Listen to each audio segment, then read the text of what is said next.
ஐயா பிச்சை போடுங்க ஐயா, இந்தாங்க. ஐயா பிச்சை போடுங்க ஐயா, இந்தாங்க. டேய் பிச்சை போடுடா, இந்தாங்க. டேய் என்னடா நீ பிச்சை கேட்குற? பின்ன கேட்காம தனக்கு மிஞ்சினது தாண்டா தானமும் தர்மமும். மாச கடைசியில் இங்க நமக்கே எதுவும் மிஞ்சாதுடா. பெரிய பாரி வள்ளலு வாரி கொடுக்குறாரு.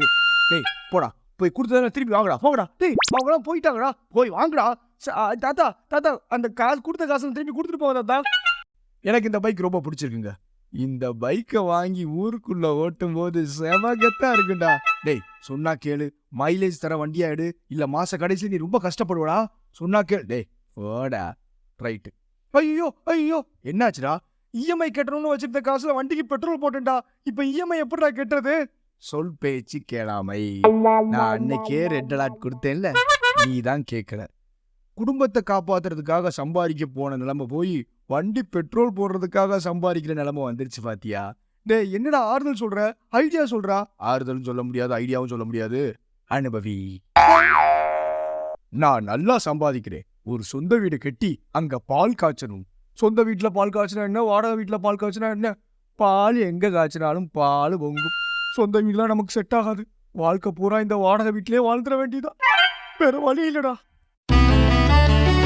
எனக்குன்னே தச்ச மாதிரி இருக்கு இந்த சட்டை. How much? 1000 rupees sir. No problem, எடுத்துக்கிறேன்.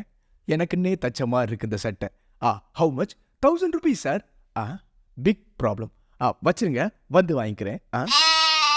மாப்ள ஒரு 2000 ரூபா கடனா கிடைக்குமாடா? நான் அடுத்த மாசம் திருப்பி கொடுத்துட்றேன். இருக்குடா, வீட்டில் வந்து வாங்கிக்கோ. மாப்ள ஒரு 2000 ரூபா கடனா கிடைக்குமாடா? நான் உன்கிட்ட கேட்கலான்னு நினைச்சேன்டா. ஆனா எனக்கு 2000 ரூபா வேணாண்டா. உன்கிட்ட ஒரு 1000 ரூபா மட்டும் இருக்காடா? நான் அடுத்த மாசம் 1 திருப்பி கொடுத்துறேன்டா. இல்லையா? என்னடா நம்ம வீட்டுல ஏசி மாட்டினா எப்படி இருக்கும்? டேய் ஆசையை கட்டுப்படுத்துறா, நீ அளவுக்கு மீறி போற. ஏன் நாங்களாம் ஏசி காத்த சுவாசிக்க கூடாதா? காலம் பூரா ஸ்டீலிங் ஃபேன் காத்துலே தான் வாழணுமா? நீ என்னடா சொல்றது? ஒரு ஏசி பார்சல். ஐயோ ஐயோ என்னாச்சுடா மறுபடியும்? டேய் ஏசி இஎம்ஐ கட்டுறதுக்கும் காசு இல்ல, கரண்ட் பில் கட்டுறதுக்கும் காசு இல்லடா. மாசம் 1 தானே பிறந்திருக்கு, சம்பளம் வந்திருக்குல்லடா, கெட்ரா. டேய் வாங்கின சம்பளம் எல்லாமே டிவி இஎம்ஐக்கும், ஃப்ரிட்ஜ் இஎம்ஐக்கும், கேஸ் ஸ்டவ் இஎம்ஐக்கும், சோஃபா இஎம்ஐக்குமே போயிடுச்சுடா. இப்ப கரண்ட் பில் கட்டுறதுக்கும் காசு இல்ல, ஏசி இஎம்ஐ கட்டுறதுக்கும் காசு இல்ல. இப்ப என்னடா பண்றது? அந்த ஃபேன் இருக்கு பாத்தியா? ஆமா.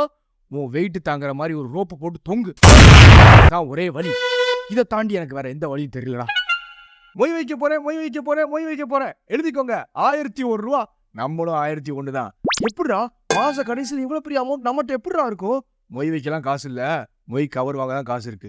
அப்போ கவர்ல எம்டி பேப்பரை அடிச்சு கொடுத்தா மாப்பிள்ள என்ன கண்டுபிடிக்காவ போறா? டேய் வீட்டு வாடகை கொடுத்துட்டியா? 5ஆம் தேதிக்குள்ள கொடுத்தா போதும்டா, மெதுவா கொடுத்துக்கலாம். 1ஆம் தேதி வாங்குற சம்பளம் 5ஆம் தேதி வரைக்கும் இருக்குங்கிறதுக்கு என்னடா கேரண்டி? ஐயா ஹவுஸ் ஓனரு, இங்க வாங்க, வாடகை 1ஆம் தேதியே வாங்கிக்கோங்க, குடுறா. பின்ன 5ஆம் தேதி நாங்க வாடகையை கடன் வாங்கி கொடுக்குற சூழ்நிலை வந்தாலும் வரும். வரும் வருமா? வரும். இப்பெல்லாம் 1ஆம் தேதி வாங்குற சம்பளம் 4ஆம் தேதி கூட தாக்கு பிடிக்க மாட்டேங்கிறா.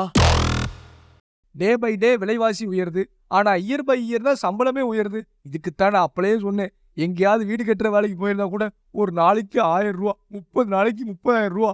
இங்கே 30 நாள் கஷ்டப்பட்டு வேலை பார்த்து 18,000 தான் சம்பளம். கல்யாண பத்திரிக்கை கிராண்டா இருக்கணுங்க, பார்க்கும் போதே ஒரு ராயல் லுக் தெரியணுங்க. எந்த கல்யாண வீட்லயும் இந்த மாதிரி ஒரு கல்யாண பத்திரிக்கையை பிரிண்ட் பண்ணிருக்கவே கூடாது. எவ்வளவு செலவானாலும் பரவாயில்ல. கல்யாண பத்திரிக்கைலாம் எதுக்குங்க? ஒன் டைம் யூஸ் தான். என்னைக்காவது கரண்ட் போனா மின்னில்லா விசிறியா யூஸ் பண்றதுக்கு தான் அது யூஸ் ஆகும். அதனால வாட்ஸ்அப்லயே நம்ம மெசேஜ் பண்ணி எல்லாரையும் கூப்பிட்டுருவோம். இல்ல நேர்ல போய் தான் எல்லாரையும் கூப்பிடணும்னு நீங்க நினைச்சீங்கன்னா ஒரு வெள்ளை பேப்பர்ல வாங்கல் வருகை தாருங்கள்னு கைப்பட நம்மளே எழுதி போய் கொடுத்துட்டு வந்துருவோம். மாச கடைசி ரிஸ்க் எடுக்க வேண்டாம்னு நினைக்கிறேன். நீங்க எப்படியோ வேலைக்கு போய் சம்பாதிக்க ஆரம்பிச்சிட்ட. இந்த மாசம் இந்த சம்பளம் போதும் போதாது. ஏண்டா நீ கொடுத்த சம்பளம் 3ஆம் தேதியோட காலியா போச்சு. எப்படிடா? இஎம்ஐ மீதி 27 நாளையும் நீ ஓட்டணும்னா கடன் வாங்கி தான் ஆகணும். கடன் வாங்கணுமா? ஐயோ அதெல்லாம் நான் வாங்கினதே கிடையாதுடா. வேற வழி? சும்மாவா சொல்லியிருக்காங்க? முதல் மாசம் முதலாளி, மாச கடைசி கடனாளின்னு உன் கம்ஃபர்ட் ஜோன்ல இருந்து இப்பதான் கடன் ஜோனுக்குள்ள நீ நுழைய போற. காலத்தின் கட்டாயம், வேற வழி இல்ல ராஜா. இந்த மாசம் 25ஆம் தேதி என்னோட பர்த்டேடா. அப்போ 5ஆம் தேதியே செலிப்ரேட் பண்ணிருக்கேன். ஏண்டா? மாச கடைசியில கேக் வாங்குற செலவு கூட நமக்கு வெட்டி செலவா தாண்டா தோணும். 3 நாள் சாப்பாட்டுக்கு தேவையான காசை 1 நாள் கூத்து கேக்குக்கு செலவு பண்ணணுமான்னு தோணும். அப்ப நம்ம பர்த்டே கூட நமக்கு பிடிக்காத டேயா தாண்டா மாறும். அதனால அப்ப நாளைக்கு தான் என்னோட birthday. Advance happy birthday. Thank you. மாசம் 1ஆம் தேதி பிறந்தா என்ன மாதிரி சந்தோஷமா இருக்கிற ஆள் இந்த உலகத்திலே கிடையாதுங்க. அதே மாசம் 22ஆம் தேதி பிறந்தா என்ன மாதிரி டிப்ரெஷனா இருக்கிற ஆள் இந்த உலகத்திலே கிடையாதுங்க. அப்படி யாராவது இருந்தா இந்த வீடியோவை அவங்களுக்கு ஷேர் பண்ணி விடுங்க. TV EMI, fridge EMI, AC EMI, sofa EMI, வீட்டு வாடகை, பால், கரண்ட் எல்லாருக்கும் செட்டில் பண்ணியாச்சு. இனிமே ஒரு கடன் கூட கிடையாது. இருக்கு. என்ன இருக்கு? என்னடா இவ்வளவு பில் இருக்கு? இவ்வளவுதான் இருக்கு. கீழே கிடக்கிற பில்லெல்லாம் பொறுக்கு. நான் இன்னும் கொஞ்சம் பில் எடுக்க. இன்னும் இருக்கா?